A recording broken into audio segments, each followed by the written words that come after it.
This week's Parsha is Parashat Korah. Moshe and Korah, cousins, are facing off in terms of a struggle for leadership. Moshe isn't really struggling at first. It's Korah who is trying to push Moshe off the pedestal of leadership and take his place. And in the back and forth between them, Moshe says to Korah, "Hama'at mikem, is it not enough for you all? After all, they've already been placed in a special relationship vis-a-vis the tabernacle, vis-a-vis God, vis-a-vis the Jewish people. Korah is part of the tribe of Levi. They have a really important role. But clearly it's not enough for him to just be a Levi. He wants to be Moshe, wants to take Moshe's position.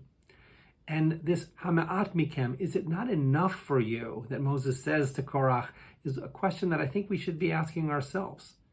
As much as we live in a society that encourages us to strive, and inside of many of us we want to achieve, I think that Jewish tradition really smiles on that opportunity for us to move forward, to achieve great things, to achieve opportunity for ourselves and for our family, for our community.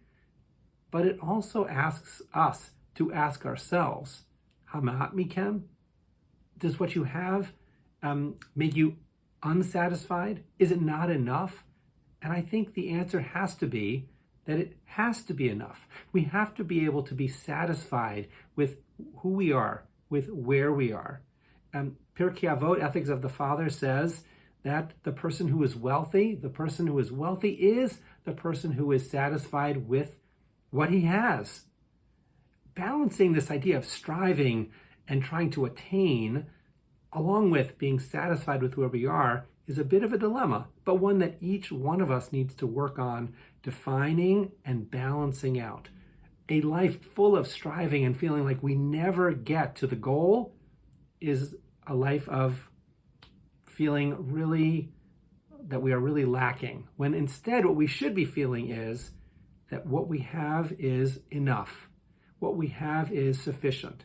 And what we have is something that we should be really grateful for. Asking ourselves that, is what you have enough, with the idea that you can say, yes, what I have is enough, is a spiritual challenge, one that persists in many of our lives, throughout our lives. We never solve it, we never answer it once and for all. It's a question we continue to ask.